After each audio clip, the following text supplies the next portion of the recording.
खंडनायक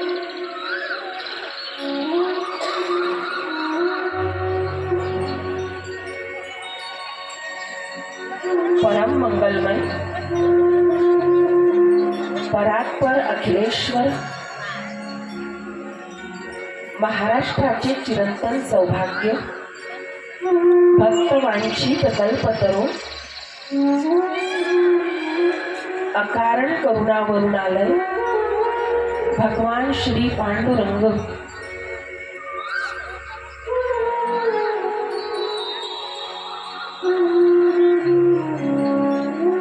कैवल्य साम्राज्य चक्रवर्ती भागवत धर्म संस्थापक चैतन्याचा जिव्हाळा कैवल्याचा पुतळा भगवान श्री पांडुरंगाचे लढिवाळ भक्त संत श्रेष्ठ सच्चिदानंद स्वरूप श्री धनेश्वर माऊली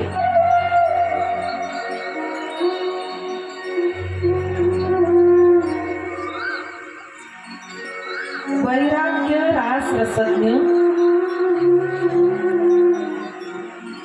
संत शिरोमणी वारकरी संप्रदायाचे ऊर्ध्वयू विश्वभूषण जगतवंदनीय जगद्गुरु श्रीमंत संत श्री तुकाराम महाराज मानवतेचे महान पुजारी ब्रह्मलीन वंदनीय राष्ट्रसंत श्री तुकडोजी महाराज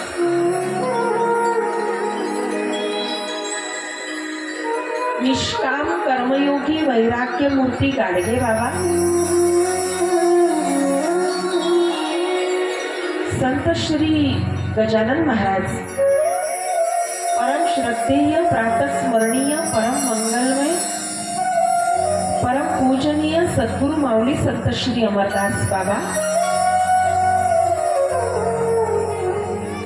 आणि संपूर्ण जगताला तारून देणारी जगताची जननी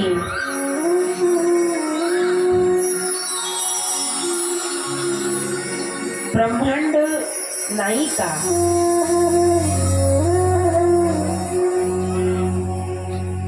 त्रैलोक्य सुंदरी आदि माया शक्ती परांबा श्री भवानी माता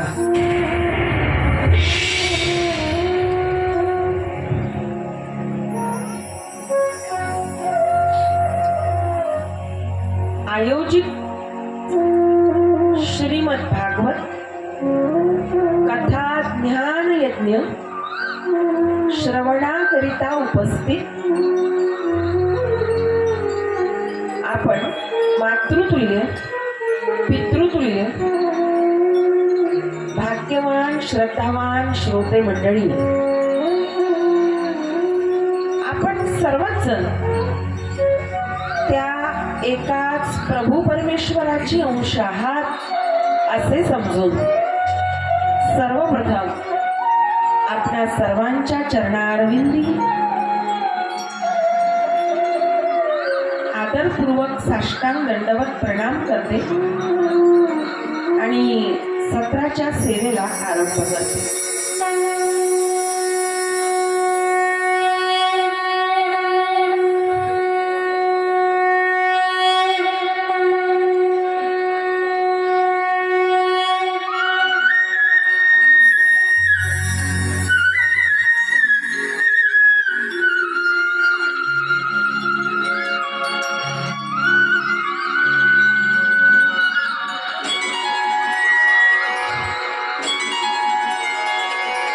प्रथम पूजनीय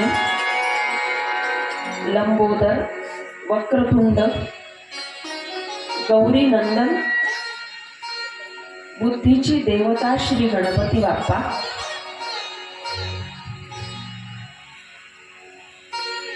चित्सार सिंधू प्राणेश्वर प्राणाधार भगवान श्री कृष्ण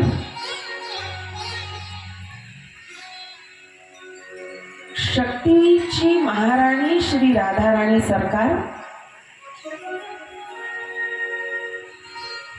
आणि भगवान श्री कृष्णाची वाङ्मयी मूर्ती श्रीमद भागवत.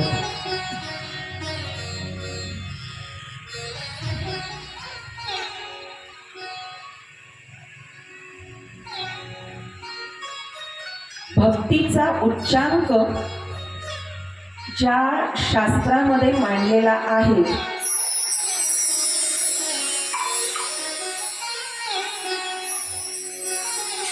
भक्तीची स्थापना सोबतच प्रेमाची स्थापना ईश्वराच्या प्रतीवर. आपले जे इष्टदेव आहेत ना, आपले जे आराध्य देव आहेत ना, त्यांच्या प्रती भक्तीची संस्थापना, प्रेमाची संस्थापना अंतःकरणामध्ये प्रकट करणारं शास्त्र म्हणजे श्रीमद भागवत.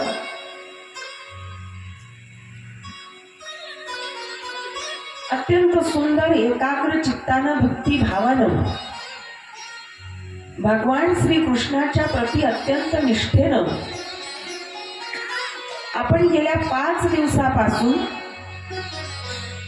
श्री राधाराणी सरकार, शक्तीची महाराणी, भक्तीची महाराणी,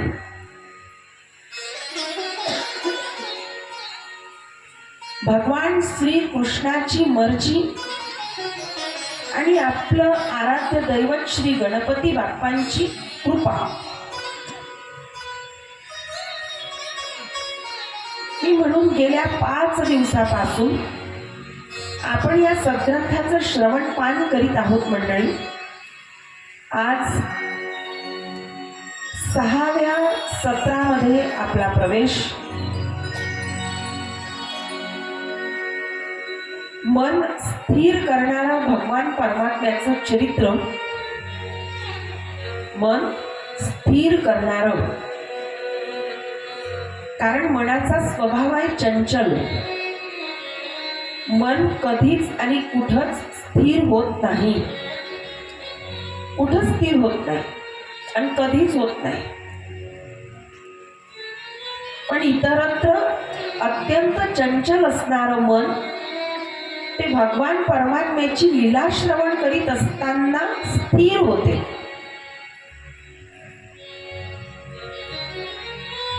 याला साक्षात्कार म्हटलं तरी अतिशयोक्ती होणार नाही.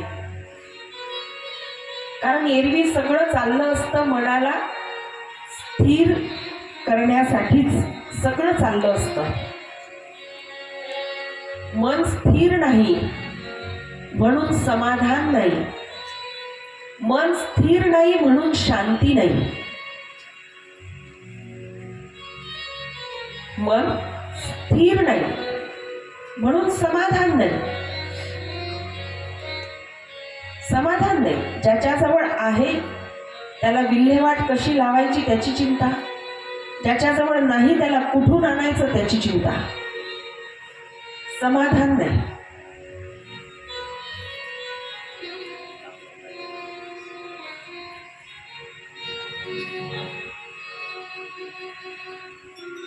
आणि समाधान नाही म्हणून शांती नाही. जिवंतपणी शांती नाही. म्हणून आपल्या जाण्यानंतर आपले नातेवाईक प्रार्थना करत असतात, भगवान इनकी आत्मा को शांती दे दे. इथं होता तोपर्यंत शांती याला मिळाली नाही, आता तरी तिथं तुझ्याजवळ यांना शांती भेटू दे.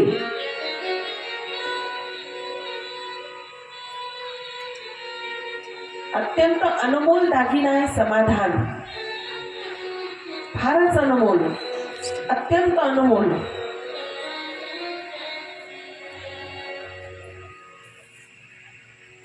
आणि हा दागिना ज्याच्याकडे आहे त्याला शांतीची प्राप्ती होते. समाधान कुठून मिळतं? समाधान ईश्वराच्या भक्तीतून प्राप्त होतं.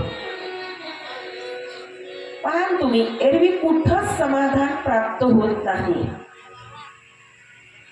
एसटीने प्रवास केला असं वाटते रेल्वेने करावा, रेल्वेनी जनरलच्या डब्यात बसलो असं वाटते फर्स्ट क्लास एसी मध्ये करावा. त्या फर्स्ट क्लास एसी मध्ये बसलो असताना असं वाटते पुढचा प्रवास आता विमानानंच करावा. कुठंच समाधान नाही महाराज. पण ईश्वराच्या भक्तीमध्ये समाधान आहे. ईश्वराच्या भक्तीमध्ये शांती आहे.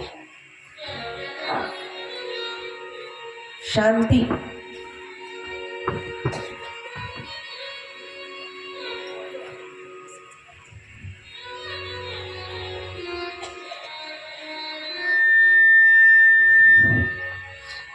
शांती म्हणजे फक्त 2-3 दिवसापुरती नाही. म्हणजे आता कथा ऐकली आणि आता दीदीनं सांगितलं म्हणून शांती नाही. अशी 2-3 दिवसापुरती शांती नाही, संपूर्ण जीवनभर. एक उदाहरण सांगू का? आपल्या अगदी जवळचं आहे, ओळखीचं आहे, परिचयातलं आहे. आपण महिला मंडळ कपडे घ्यायला जातो की नाही, खास करून जेव्हा स्वतःसाठी साडी घ्यायची असते,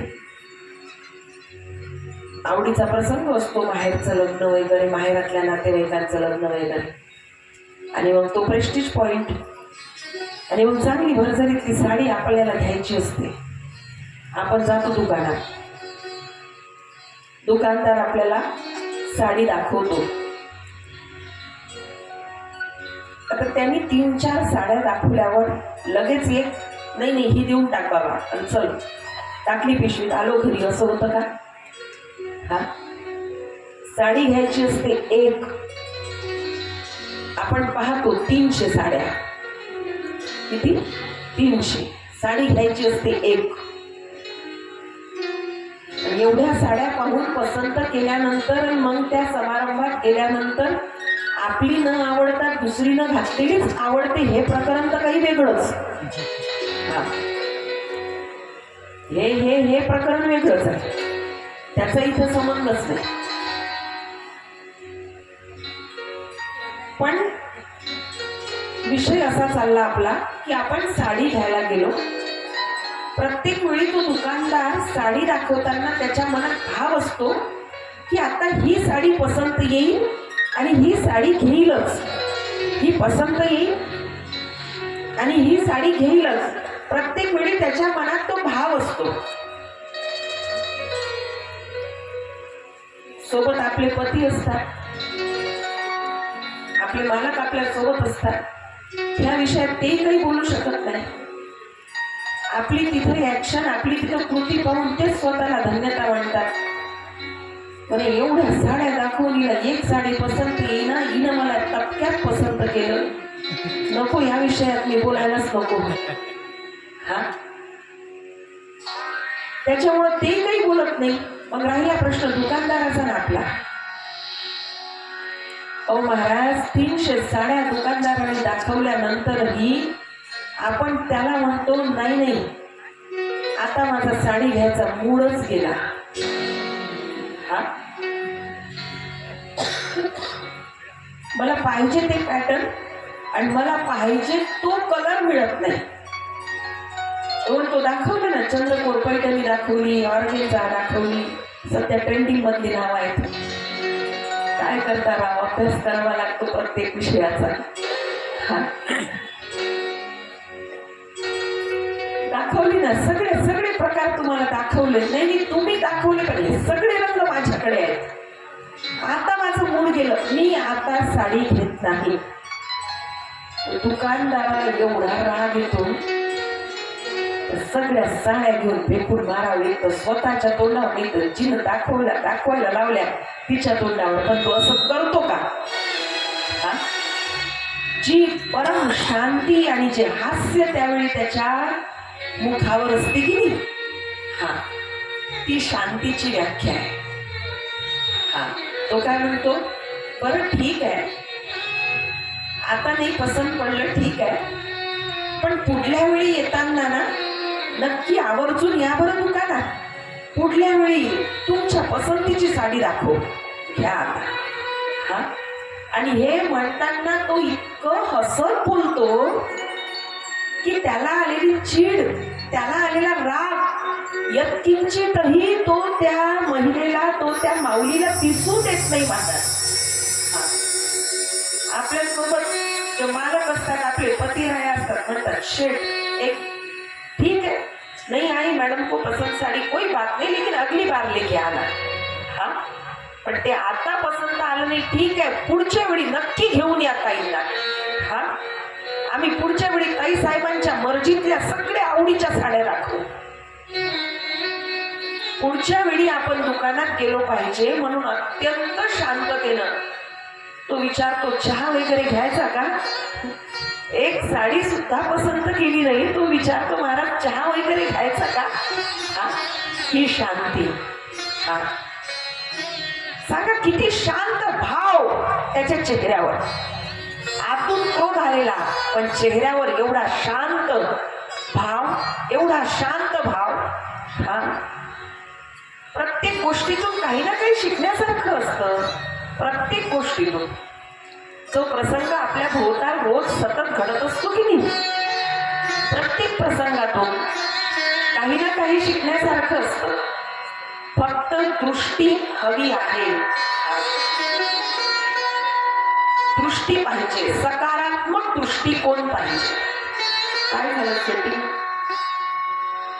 सेट करा. 6वी इयत्ता 5वी इयत्ता 7वी हे सगळं शिकवल्या जातं महाराज. पण जीवन जगण्याचा दृष्टिकोन हा केवळ आणि केवळ श्रीमद भागवताचा ग्रंथ शिकवते. सेटिंग आवाज काय केलं पूर्ण सेटिंग समाधान प्राप्त होत नाही. आणि समाधान जोपर्यंत प्राप्त होत नाही, जोपर्यंत आपल्या अंतःकरणात ईश्वराविषयी प्रेम स्थापन होत नाही.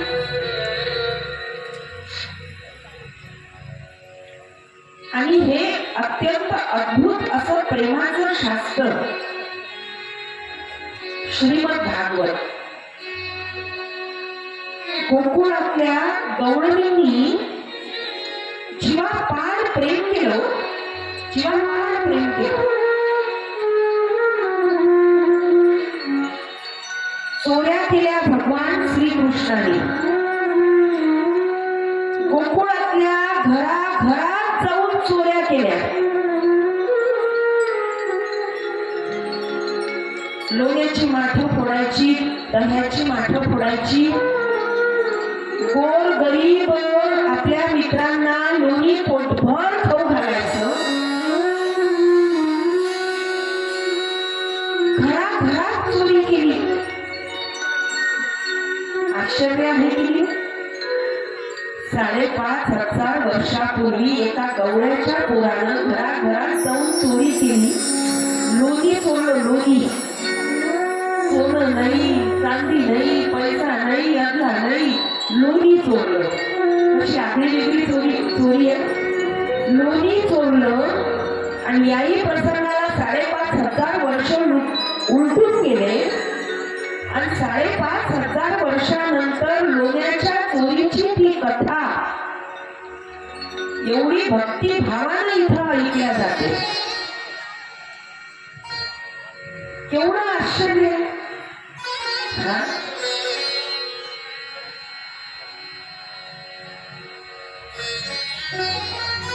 हरिभक्त परायण वाणीभूषण कीर्तन सम्राट श्री ज्ञानेश्वर महाराज सबलस या ठिकाणी आलेले आहेत. व्यासपीठाकडून आपण त्यांचे स्वागत करूया. शब्द सुमनांनी कीर्तन ध्वनी.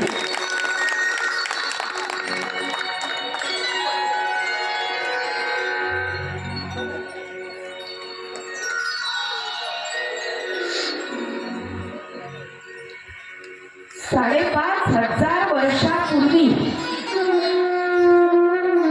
लोण्याची चोरी केली. आणि ती चोरीची कथा सुद्धा एवढी भक्तिभावानं ऐकली जावी. कशी गंमत आहे. फारच. गवळणी ज्या होत्या की गोकुळातल्या अधिकार संपन्न होते.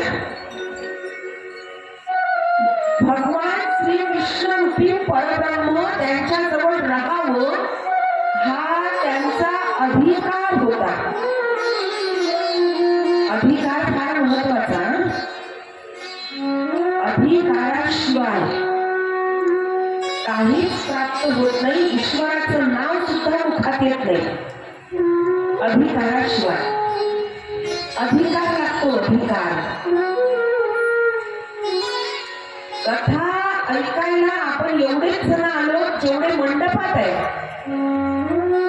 कारण जेवढे मंडपात आहे तेवढ्यांचा तो अधिकार आहे. तेवढ्यांचा तो अधिकार आहे. आणि अधिकार आहे म्हणून आपण कथा ऐकायला आलो.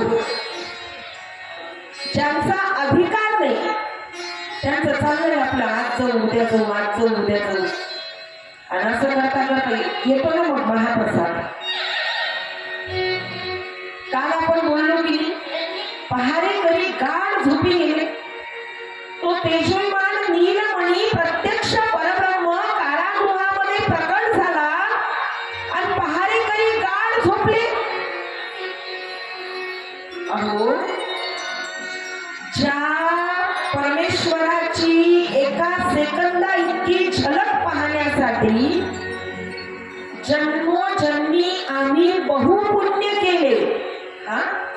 तेव्हा या विठ्ठले कृपा केली. जन्माचं संचित लागतं महाराज.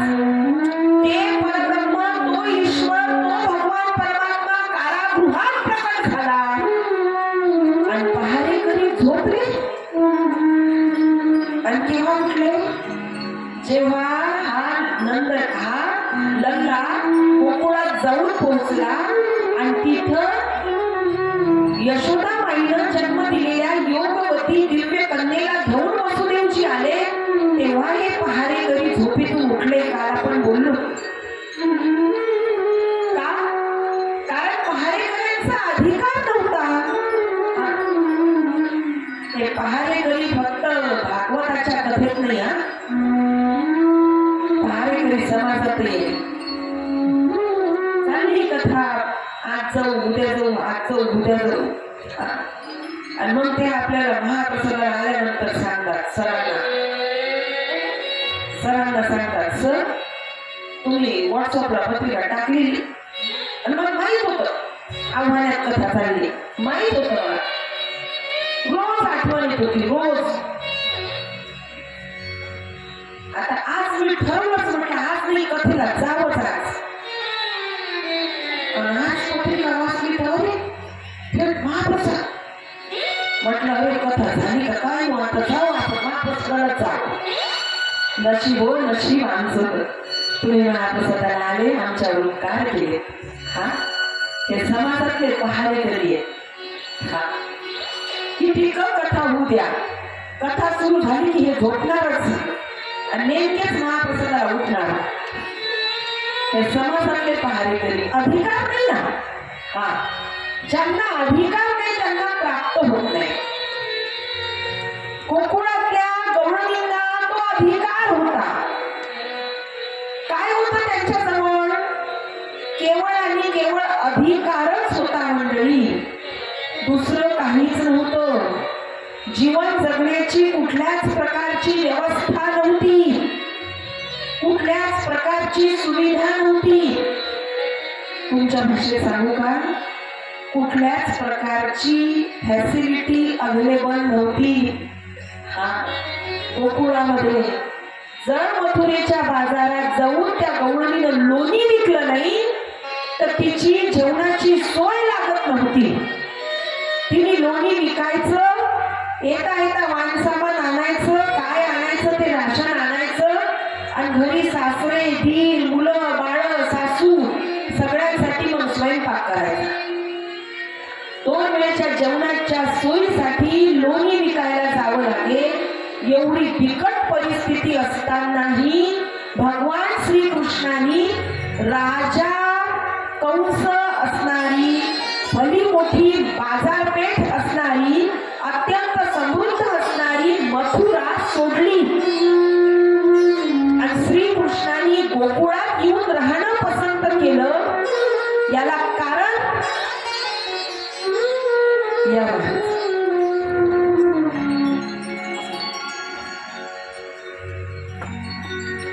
बोली श्रीमद् भागवत महापुराण की जय हो।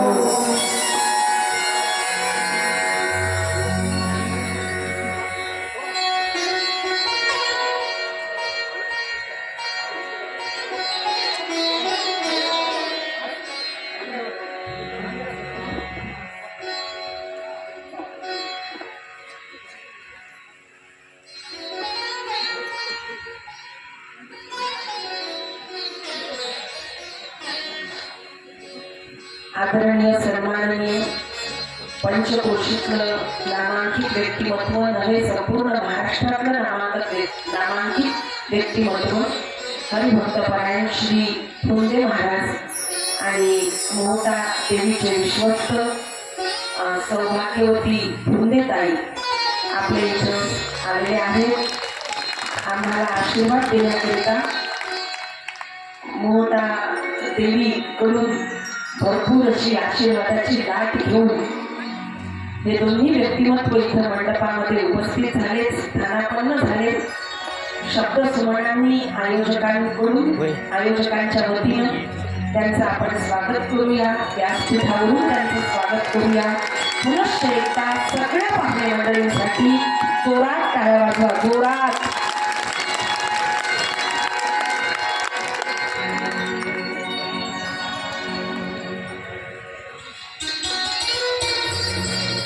कुठल्याच प्रकारची फॅसिलिटी म्हणजे कुठल्याच प्रकारची सुविधा नसताना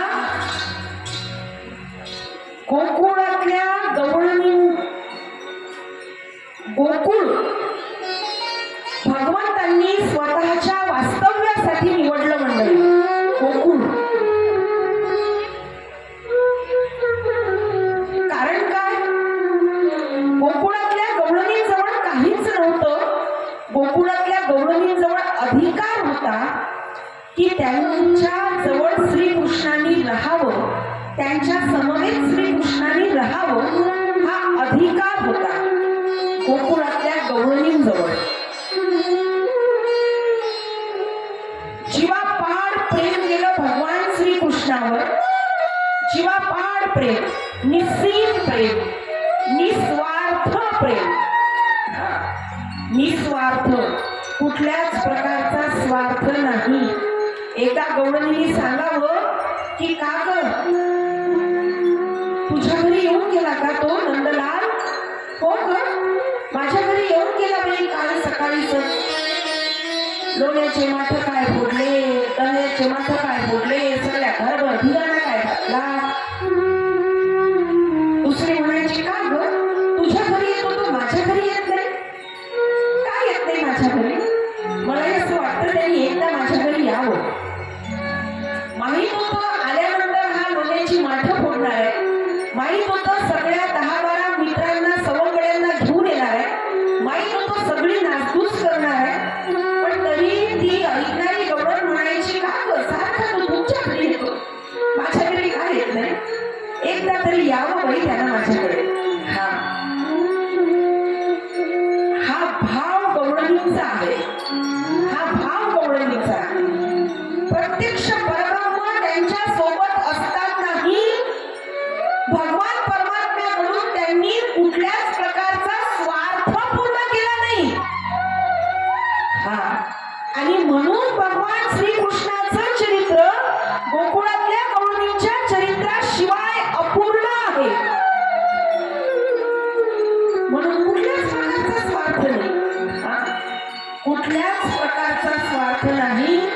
इतकंच काय, एखाद्या गवळणींनी जर श्रीकृष्णाला माठातलं लोणी द्यायला मनाई केली तर श्रीकृष्ण आपल्या मित्रांना बाजारपेठेत पाठवायचे। बघा ती सळपातळ अशी उंचशी आहे ना, ती काकी एकावर एक 3 माठ घेऊन लोणी विकायला येणार आहे, पण तिच्या जवळचं कोणी विकत घेऊ नका। का? कारण तिनं शिळताचं एकत्र केलंय, तिनं ताकात पाणी मिसळलंय। असं का? कोणीच विकत घेत नव्हतं महाराज। लहान लेकरं ते खरेच बोलतात ना, कोणीच विकत घेत नव्हतं। ती तशी तरी सुद्धा तिच्या मनात भाव आला नाही.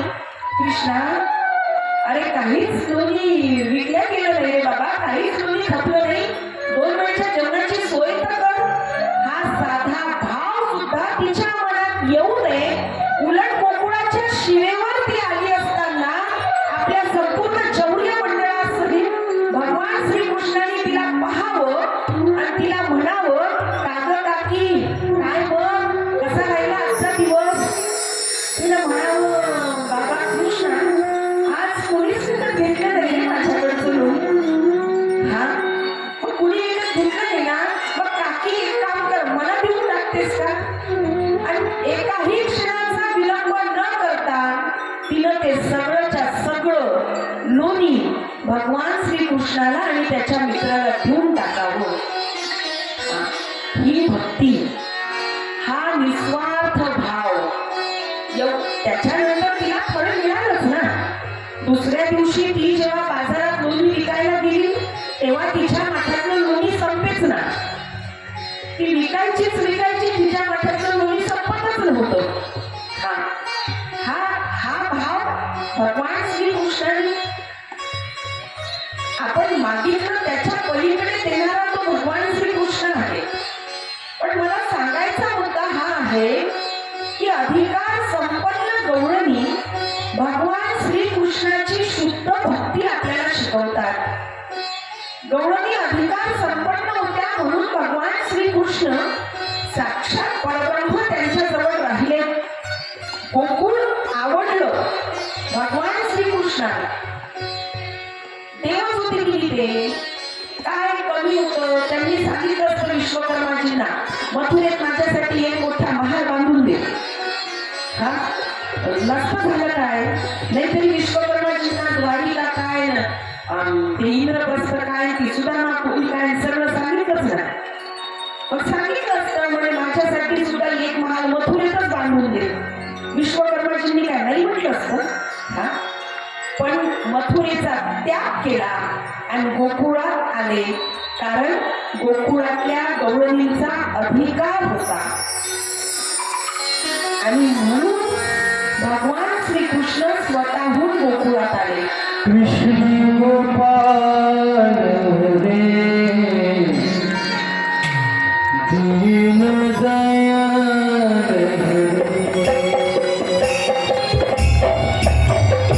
कृष्ण गोपाल रे दीन दयाल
कृष्ण भगवान की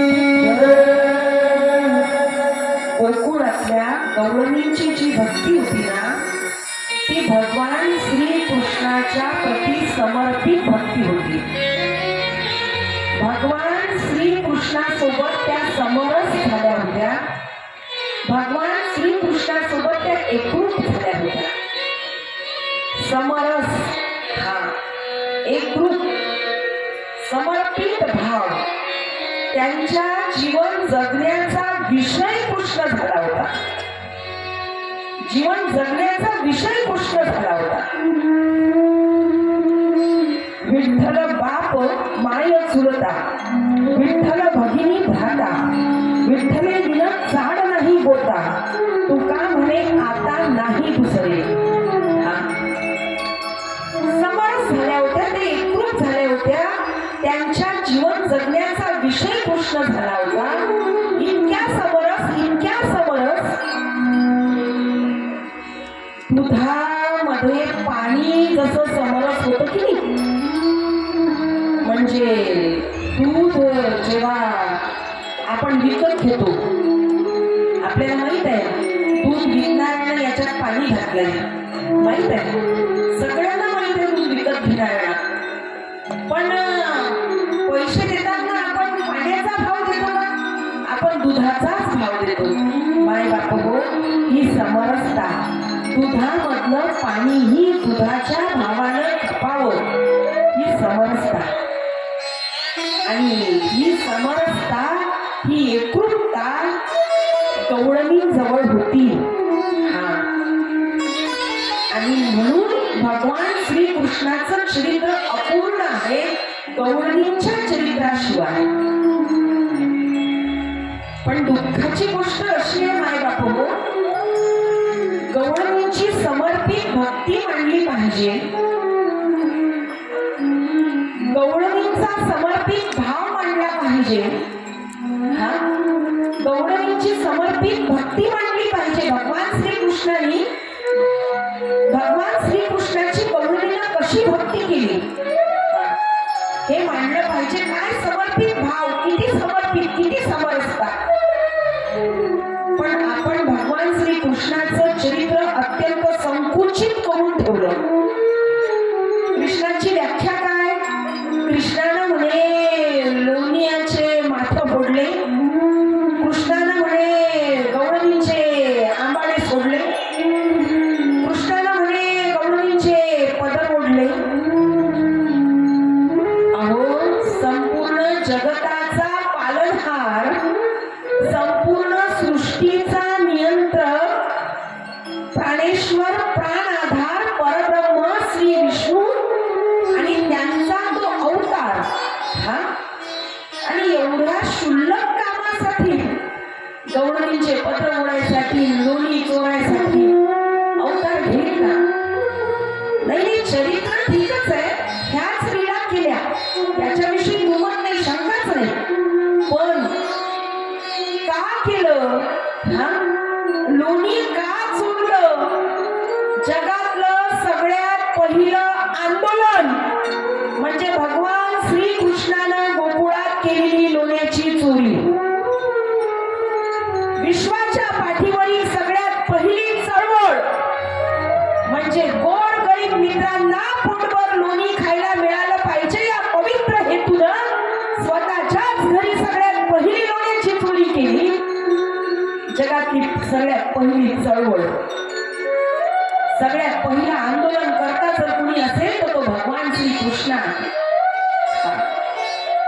माय बाप हो, देवाधिकाचे कार्टून बनवले, देवाधिकाची कार्टून भीड बनवली आणि सगळा देवांचा अधिकार, देवाचं चरित्र, देवाची व्याख्या संकुचित करून ठेवली.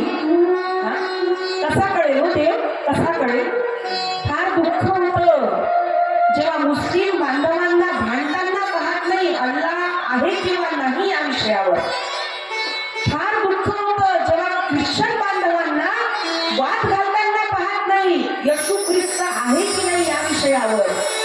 आणि फार दुःख होतं मायबाप हो जेव्हा हिंदू बांधवांना तासन तास चर्चा सत्र चालवताना ऐकावं लागतं जगात देव आहे की नाही या विषयावर. एवढी दुःखाची गोष्ट आहे, एवढी दुःखाची गोष्ट आहे. आजही आपलं तेच चाललंय, जगात देव आहे का नाही, जगात देव आहे का नाही, जगात देव आहे का नाही. केव्हा ओळखाल त्या परब्रह्माला, केव्हा ओळखाल त्या भगवान श्रीकृष्णाला, केव्हा जाणाल. लोणी चोरलं होतं ना, पण लोण्याची चोरी हे निमित्त होतं माय बाप हो. लोणी रूपी चित्त चोरलं होतं. इसीलिए तो बड़े प्यार से उन्हें संपूर्ण ब्रजवासी चित्त चोर कहते हैं. चित्त चोर, गवळणीचं चित्त चोरलं होतं माय बाप हो, चित्त चोरलं होतं. लोण्याची चोरी हे एक निमित्त होतं आणि त्या पद्धतीनं भगवान श्रीकृष्णाचं चरित्र आपल्याला समजून घेता आलं नाही. ही दुःखाची बाब आहे, ही दुःखाची बाब आहे. आज शक्तीची महाराणी श्री राधा हो आहे ना, भागवतात तिचं कुठंच नाव नाही. वैराग्य चूडामणी भगवान श्री शुकदेव राधाराणीचा उच्चार केल्यानंतर त्यांची समाधी लागायची आणि म्हणून शक्तीची महाराणी श्री राधा राणीजींचं नाव यातून वगळलं. कारण 7च दिवसात श्रीमद भागवत सांगायचं होतं परीक्षित राजाला. आपण ऐकला तो प्रसंग, सविस्तर ऐकला.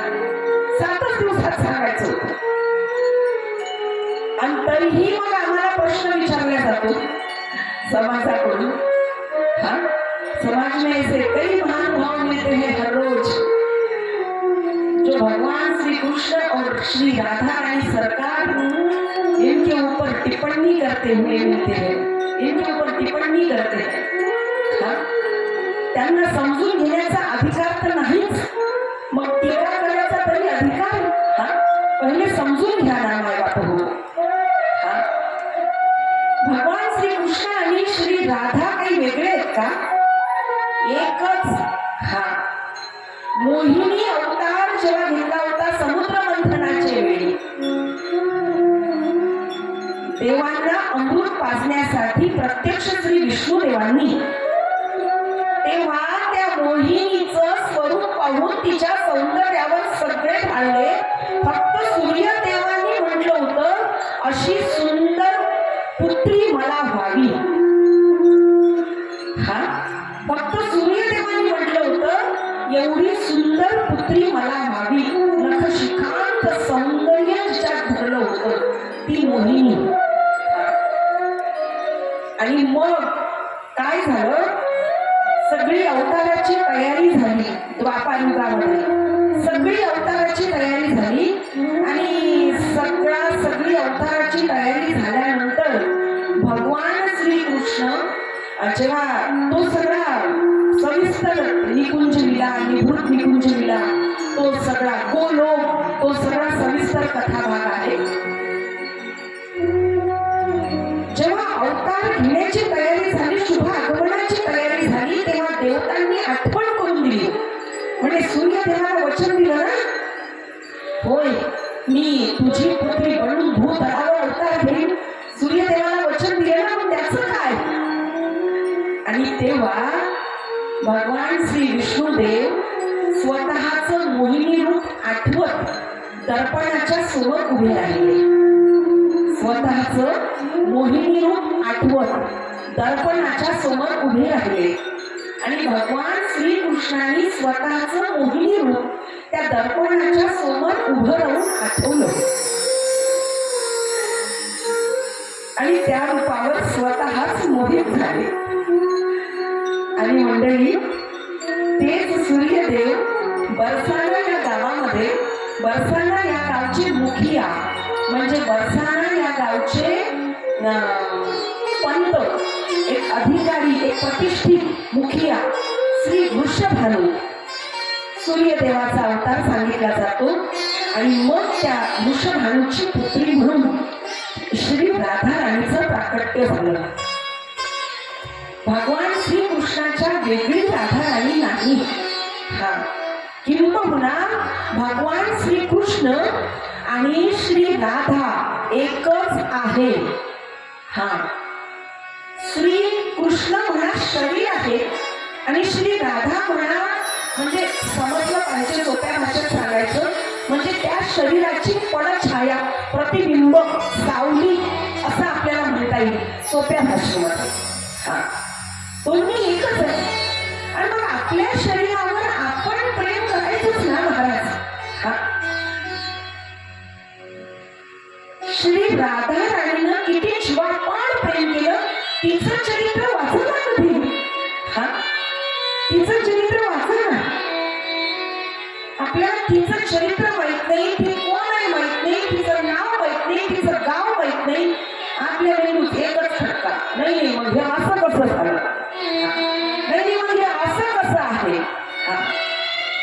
आणि मग आम्ही भेटलो का, हा मग काही विचारायलाच नको, आमचा इंटरव्ह्यू नाही, मग असं कसं, मग ग्रंथातला पुरावा, मग तुमच्या काय पाठांतर आहे, मग तुमचा काय अभ्यास आहे। हा, सगळा अभ्यास आम्हीच करावा, तुम्ही तर पावशेर अभ्यास करावा। हा, नाही मान्य आहे ना, जबाबदारी आहेच, प्रश्नच नाही। तत्वज्ञान स्पष्टपणे मांडण्याची जबाबदारी आहेच, हे व्यासपीठात जबाबदारीच आहे, प्रश्नच नाही। पण थोडी अभ्यासाची अपेक्षा तुमच्याकडूनही करू शकतो की नाही। हा, निदान बोलताना तरी आपण काय बोलत आहोत याचा तरी विचार। हा, कृष्णानं अक्षरशः असं म्हटलं जातं, काय चाळे केले त्या कृष्णानं। हा, काय चाळे केले, तर चाळे म्हणजे काय समजावं। हा, कृष्णाचे चाळे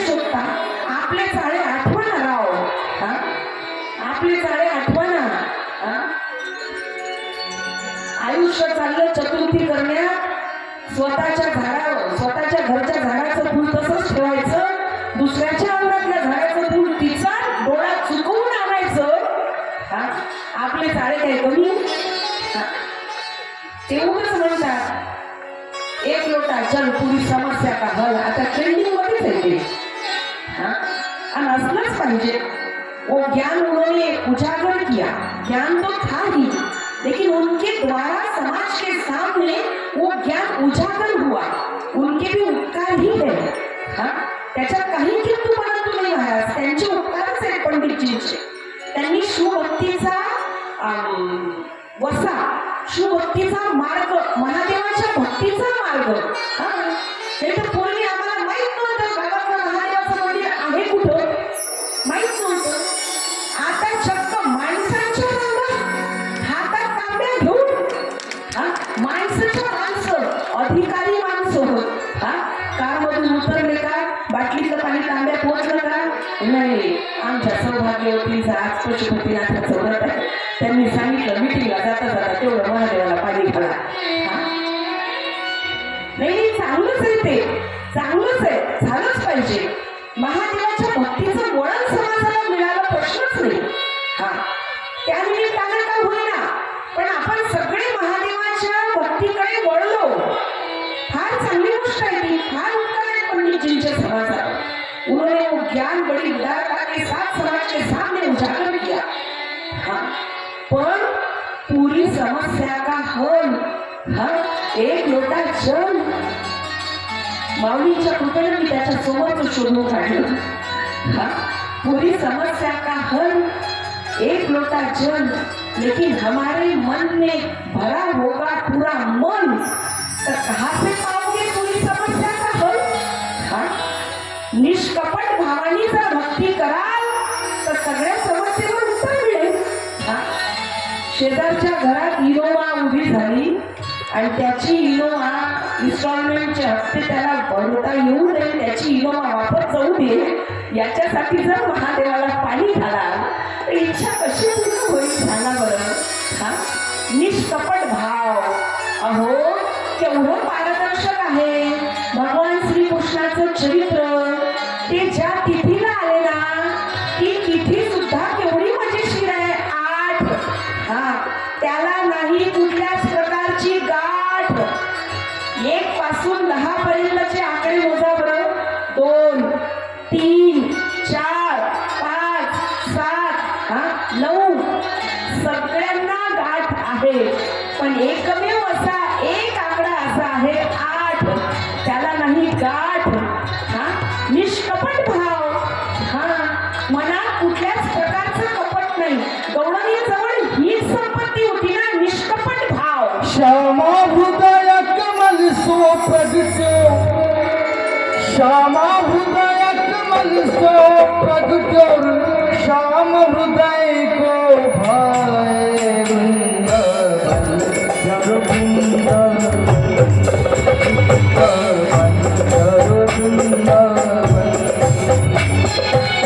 श्यामा हृदय कमल सो प्रगटो, श्यामा हृदय कमल सो प्रगटो, श्याम हृदय को भाए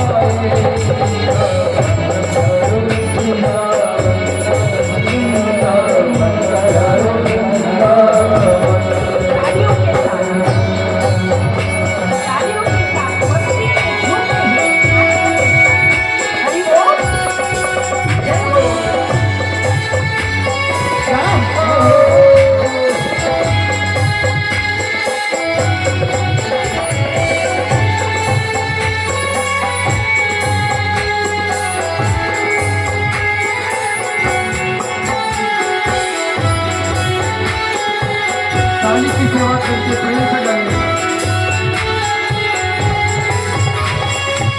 सब सुख सागर रूप उजागर रहे वृंदावन का,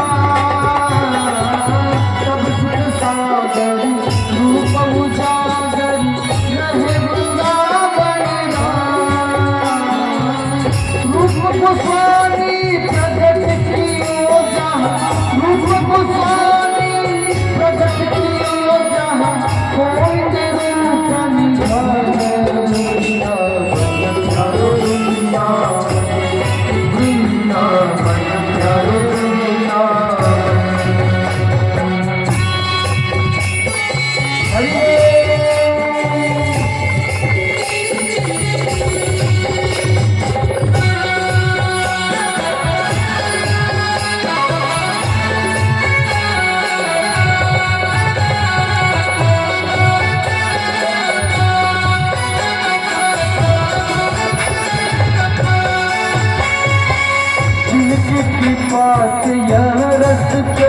को वृंदावन अभिराम, जिनकी कृपा से यह रस प्रगटो वृंदावन अभिराम।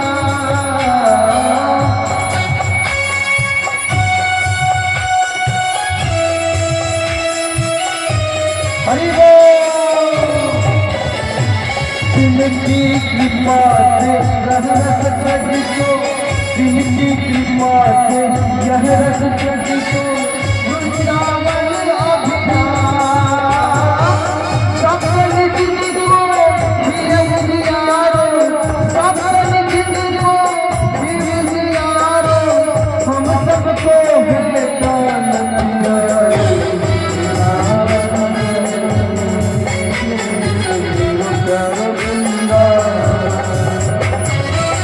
हरि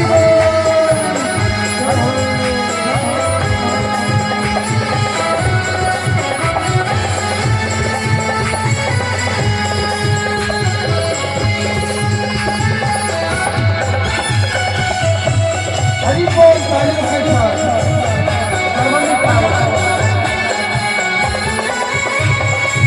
श्यामा हृदय कमल को प्रगटो, श्याम हृदय को भाए कृष्ण हजारों गोविंदा।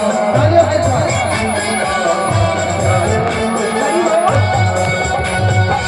श्यामा हृदय कमल को प्रगटो, श्यामा हृदय कमल को प्रगटो, श्याम हृदय को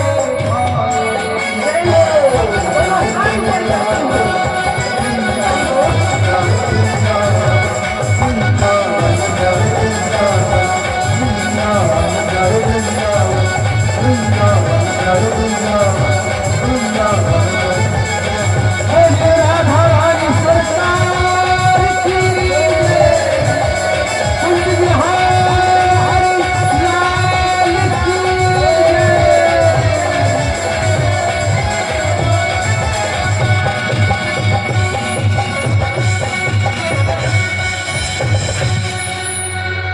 साडेपाच हजार वर्षापूर्वी, म्हणजे हा ढोबळ मनानं घेतलेला आकडा आहे बरं.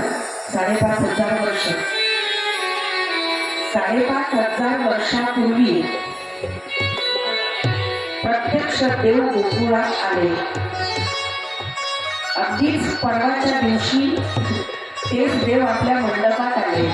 हा माय बापू, वरद विनायक श्री गणपतीच्या कृपेनं कृपांकित आपण सगळे आहोत. आता तेच देव आपल्या अंतःकरणात आले पाहिजे. हे कथेचं फळ आहे. कथा श्रवणाचं फळ हे आहे. देव गोकुळात प्रकट झाले म्हणजे काय?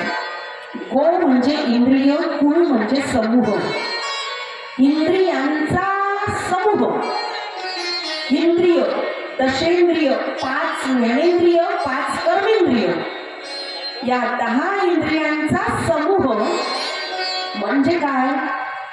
शरीर. हा, देव गोकुळात आले, देव भागवताच्या कथेत आले. आता देव आपल्या शरीर रूपी गोकुळात आले पाहिजे. देव आपल्या अंतःकरण रूपी गोकुळात आले पाहिजे. हा, तेव्हाच भगवान श्रीकृष्णाची भक्ती सिद्ध होईल. तेव्हाच आम्ही भगवान श्रीकृष्णाच्या भक्तीचे अधिकारी बनू. हा, त्या गवळणी सांगतात, उस लाल की लाली देखकर मैं गई और मैं खुद हो गई लाल. हा, देव पाहायला गेलो, देव होऊन गेलो. माय बापू, प्रत्यक्ष परब्रह्म अंतःकरणात प्रकट झाला पाहिजे. ते श्रीमद भागवताचं फळ आहे. हा, म्हणते इथे या मनोवांछित इच्छा मागा, ती इच्छा पूर्ण होईल. श्रीमद भागवत कल्पवृक्ष आहे. श्रीमद भागवत कल्पतरू आहे. आहेच ना, प्रश्नच नाही. कल्पतरू हा आहेच ना श्रीमद भागवत. भले आपण एका कल्पाने करू, पण हा घ्या आता समजून. कल्पतरू नाही का? हा आहेच ना, श्रीमद भागवत कल्पतरूच आहे. एरवी तो कल्पतरू, तो कल्पवृक्ष कोणी आणला नाही. श्रीमद भागवताच्या निमित्तानं तो आपल्या सोबत आलाय. हा, पण त्याच्याही पलीकडे जाऊन भगवान श्रीकृष्णाला जाणावं लागेल. आतापर्यंत काय केलं आम्ही? मानलं. मानलं आतापर्यंत आम्ही, जाणलं नाही. आता जाणावं लागेल. आणि जेव्हा आपण जाणतो की नाही ईश्वराला, तेव्हा कणा कणात चराचरात ईश्वराच्या अस्तित्वाचा दाखला आपल्याला मिळत असतो. मग ते देव आहे काय बा, मग आहे तर आम्हाला कसा दिसला नाही बा, त्या भानगडीतच पडत नाही आपण. मग त्याच्या पलीकडे निघतो आपण. त्याच्या पलीकडे भगवान श्रीकृष्णाचं चरित्र फार सुंदर आहे, पावन आहे, पारदर्शक आहे.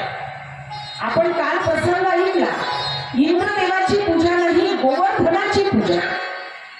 एकंदरीतच भगवान श्रीकृष्णांनी जागतिक काय म्हणू आपण, पर्यावरण रक्षण हा संदेश गिरिराज श्री गोवर्धनाच्या पूजेतून समाजासमोर ठेवला, आपल्यासमोर ठेवला. इंद्रदेवाची पूजा करायला काय हरकत होती? काहीच नाही. आणि ते तर प्रत्यक्ष विष्णुदेव होते. त्यांनी म्हटलं इंद्रा 4 दिवसासाठी ये गोकुळात थांब. सगळ्या गोकुळवासियांना म्हटलं असतं घ्या आता करा, प्रत्यक्ष इंद्राची पूजा करा. काय काय अशक्य होतं, पण त्यांना कर्मकांडावर प्रहार करायचा होता. मायबाप हो, पलीकडच्या पलीकडे जाऊन तत्वज्ञान अत्यंत सोप्या, सहज आणि सटीक पद्धतीनं समाजाच्या समोर मांडायचं होतं. आणि म्हणून गिरिराज श्री गोवर्धनाची पूजा त्यांनी शिकवली. सगळ्यात महत्वाचा मुद्दा, 5 वर्षाच्या लेकरानं 6 वर्षाच्या लेकरानं वेगवेगळ्या ग्रंथात वेगवेगळा संदर्भ आलाय ना वयाविषयी. कुठं 7 वर्षाचं वय सांगितलं जातं, कुठं 5 वर्षाचं वय सांगितलं जातं, पण 7 वर्षाच्या आतमध्येच वय सांगितलं जातं. महत्वाचा मुद्दा काय आहे, एवढ्या लहान वयातल्या लेकरानं अख्ख्या गोकुळाला सांगावं इंद्राची पूजा करू नका, गोवर्धनाची पूजा करा. आणि ते सगळ्या गोकुळवासियांनी ऐकावं. ह्या आता केवढी मोठी गंमत आहे. इथं 75 वर्षाच्या अनुभवी म्हाताऱ्याचं कोणी ऐकायला तयार नाही. त्याचे पोरं म्हणतात, सुना म्हणतात, तुम्हाला काही समजत नाही यांना, तुम्ही शांत बसा, तुम्ही गप्प बसा. आणि गोकुळात एवढं लहान वय, आणि इतकंच काय, मुसळधार पाऊस आला, गुरढोरं वाहायला लागली, घरावरची छपरं उडून गेली. तेव्हा एकानंही कुणी म्हटलं नाही भगवान श्रीकृष्णामुळे हा कोप झाला. सगळ्यांनी म्हटलं कृष्णा, आम्ही तुझं ऐकलं, आता आम्हाला याच्यातून तू वाचव. आणि मंडळी अक्षरशः करकळीच्या स्पर्शानं संपूर्ण गोवर्धन उचलला. आणि 7 दिवस पर्यंत सगळ्या गवळणी, सगळे गोपक बांधले, सगळे गुरढोरं 7 दिवस पर्यंत गोवर्धनाच्या आश्रयाला राहिले. हे भगवान श्रीकृष्णाचं चरित्र आहे. अत्यंत लहान वयात निर्वस्त्र स्नानाला जाणाऱ्या गवळणींना शुद्ध शिकवण दिली. म्हणे का ग असं हे कुणी सांगितलं तुम्हाला? म्हणे काय करू कृष्णा, ते वस्त्र प्रवाहानं लपवली होती, तो प्रसंग आहे. म्हणे काय करू कृष्णा, आमच्या सासूबाईंनी हे व्रत केलं, कुणी म्हणायचं आमच्या आजीनं हे व्रत केलं, कुणी म्हणायचं आमच्या आजी सासूनं हे व्रत केलं, काय करता? म्हणे काही नाही, इथं स्नान झालं की एक देवीची मूर्ती तयार करतो वाळूपासून. कोण आहे ती देवी माहित नाही, कुठली आहे ती देवी माहित नाही, काय करते ती देवी माहित नाही. अगं मग तुम्ही सगळ्या सवाष्ण आहात की, मग सुंदर पद्धतीनं सवाष्ण आहात ना, मग सगळा शृंगार करून आपल्या घरी जाऊन देवीचं व्रत करा, जगदंबेचं व्रत करा. शुद्ध शिकवण दिली, शुद्ध शिकवण सांगितलं. निर्वस्त्र स्नान करू नका, तो जलदेवतेचा अपमान आहे. ते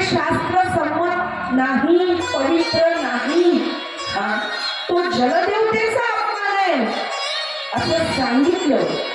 हा मंडळी, प्रत्येक वेळी शुद्ध तत्वज्ञान शिकवलं. प्रत्येक वेळी भगवान श्रीकृष्णाने. आपण म्हणतो काय रे कृष्ण कसं काय सोडलं कृष्णाला, तिथं गवळणी आंघोळ करतो त्या कृष्णाने तिथंच केला. त्याच्या पलीकडे जाऊन करा ना विचार माय बाप. हा कुणाला माहित आहे कार्तिकी व्रत? सांगा, हे ते व्रत आहे. कुणाला माहित आहे? कलियुगामध्ये आता अलीकडच्या काळामध्ये हे व्रत फक्त या भूतलावर एकाच संत महात्म्यांनी केलं, ते म्हणजे प्रज्ञाचक्षू ज्ञानेश कन्या कृष्ण पत्नी संत श्री गुलाबराव महाराज. अद्वैत संप्रदायाची संस्थापना ही त्यांची संकल्पना होती आणि त्यांनीच भविष्य वर्तवलं होतं. विश्वातील सगळ्यात मोठा संप्रदाय हा वारकरी संप्रदाय असेल हे त्यांचं भविष्य होतं. प्रज्ञाचक्षू म्हटलं जातं कारण ते जन्मांध होते. ज्ञानेश कन्या म्हटलं जातं कारण माऊली ज्ञानेश्वरांची ती स्वतःला कन्या समजायची. कृष्ण पत्नी म्हटलं जातं कारण कार्तिक महिन्यात तुळशी विवाहाच्या दिवशी स्वतःचं लग्न भगवान श्रीकृष्णासोबत लावून घेतलं होतं. 135 पेक्षा जास्त ग्रंथ संस्कृत भाषेत त्यांनी लिहून काढले. त्यांनी हे कार्तिकी व्रत केलं. विदर्भामध्ये जिल्हा अमरावती, चांदूर बाजार, तहसील मादान हे त्यांचं जन्मगाव. राष्ट्रसंत तुकोजी महाराजांचं नाव माणिक हे त्यांनीच ठेवलं आणि माऊली ज्ञानेश्वर महाराजांचं चित्र सगळ्यात पहिल्यांदा त्यांनीच काढलं. मंडळी, त्यांनी हे कार्तिकी व्रत केलं. कुणाला माहित आहे? सांगा. भगवान श्रीकृष्ण आम्ही ओळखला नाही. भगवान श्रीकृष्णाचं चारित्र्य आम्हाला अजूनही माहीत नाही. आखीव रेखीव असं अत्यंत सुंदर भगवान श्रीकृष्णाचं चारित्र्य आहे. त्या पद्धतीनं ऐका आणि त्या पद्धतीनं कृष्णाला स्वीकारा. त्या पद्धतीनं श्रीकृष्णाला स्वीकारा. आपण म्हणतो की त्या दिवशी आपण बोललो की म्हटलं आता सध्या ट्रेंड आहे मोटिवेशनल. त्या दिवशी बोललो आपण थोडक्यात. भगवान श्रीकृष्णाचं चरित्र आजच्या तरुण पिढीसाठी सगळ्यात जास्त प्रेरणादायी आहे. आजच्या तरुण पिढीसाठी भगवान श्रीकृष्णाचं चरित्र, भगवान श्री रामाचं चरित्र. अहो, या दोन चरित्राचा अभ्यास केला, या दोन चरित्राचा स्वीकार केला. मला नाही वाटत दुसरं कोणाच्या समोर जाऊन मोटिवेशनल स्पीच ऐकायचं काम पडेल जीवनात. मर्यादा पुरुषोत्तम श्री राम प्रभूंचं चरित्र आचरणीय आहे. भगवान श्रीकृष्ण लीला पुरुषोत्तम परिपूर्ण अवतार असणाऱ्या भगवान श्रीकृष्णाचं चरित्र चिंतनीय आहे.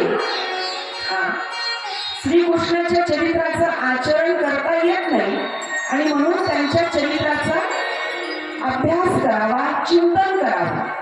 आचरण करताच येत नाही. ऐकलं आपण प्रसंग 16,108. कसं आचरण करा सांगा बरं. इथे एकही बाई नाकी न वाढली. कसं आचरण करा सांगा. काल बोललो आपण ती म्हणते व्हिडिओ कॉल करा ना, तुम्ही कुठे मला पाहायचं. तो 4 दिवसापासून पिशवीत मिक्सर घालून फिरतो. तिचा फोन आला तो मिक्सर लावून देतो. तिला वाटते घरीच आहे. ही गेली माहेरपणाला, तो आहे ना त्याची सगळी तीर्थयात्रा करू, या धाब्यावरून त्या धाब्यावर, त्या धाब्यावरून त्या धाब्यावर. काय चाललंय, आपण काय करतोय?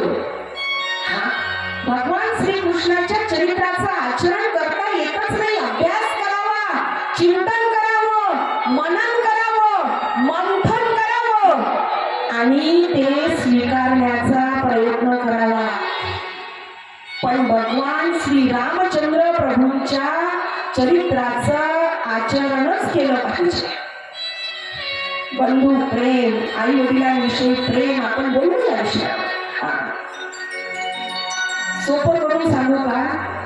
रामाचा आचार, सोपं सांगते हा. रामाचा आचार जे कठीण आहे ना ते सोपं करावं, जे सोपं आहे ना ते सहज करावं, जे सहज आहे ना ते सुंदर करावं, आणि जे सुंदर आहे ना त्याचं जतन करावं. हा रामाचा आचार, श्रीकृष्णाचा विचार. ऐका बरं, हा त्रिवेणी संगम प्रत्येकाच्या जीवनात असला पाहिजे श्री गणेशाची कृपा होण्यासाठी. हा रामाचा आचार, कृष्णाचा विचार आणि परब्रह्म पंढरीश पांडुरंगाचा उच्चार. हा आचार, विचार आणि उच्चार. हा पांडुरंगाचा उच्चार, पांडुरंग पांडुरंग पांडुरंग, विठ्ठल विठ्ठल विठ्ठल विठ्ठल. केवढं सोपं आहे. आणि आता तर शास्त्रज्ञांनी शोध लावला महाराज, म्हणे 108 वेळा जो विठ्ठल असं म्हणतो मी, विठ्ठल असं म्हणतो ना रोज, विठ्ठल. प्रयोग करा पण घरी गेल्यावर करा, उगाच बाकीच्यांची झोप मोड नका करू. नाही तर तुमच्या झोप विठ्ठल विठ्ठल म्हणण्याच्या नादाला आजूबाजूची झोप मोड होईल. एक तर कुठंच झोप लागत नाही महाराज, ती भागवताच्या कथेत लागते. हा घरी गेल्यावर प्रयोग करा, नक्की करा, आवर्जून करा. Underline this sentence and note it down. लिहूनच घ्या, विठ्ठल विठ्ठल विठ्ठल.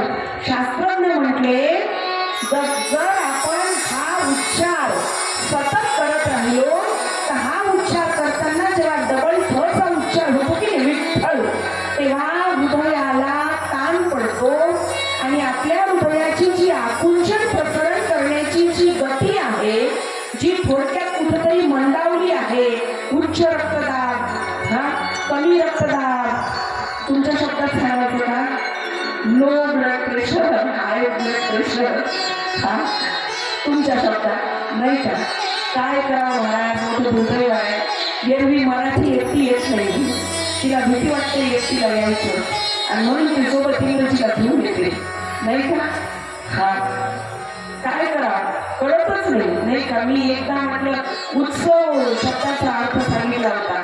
उत म्हणजे वर आणि स, उद्या आहे आपला तो विषय. त्याच्यात उद्वाहक म्हटलं होतं मी, उद्वाहक. ते म्हटले तुम्ही कोणत्या भाषेत बोलता आम्हाला कळेल, तुम्ही आमच्या भाषेत सांगा. त्यांना लिफ्ट सांगितलं, मग त्यांना कळलं उद्वाहक म्हणजे लिफ्ट. हा वर नेणारी. उद्या बोलू आपण त्या विषयावर. असं आहे माय बाप हो, सुंदर, हा सुंदर असं चरित्र आणि सुंदर असा विषय. हा माझा माझा माझा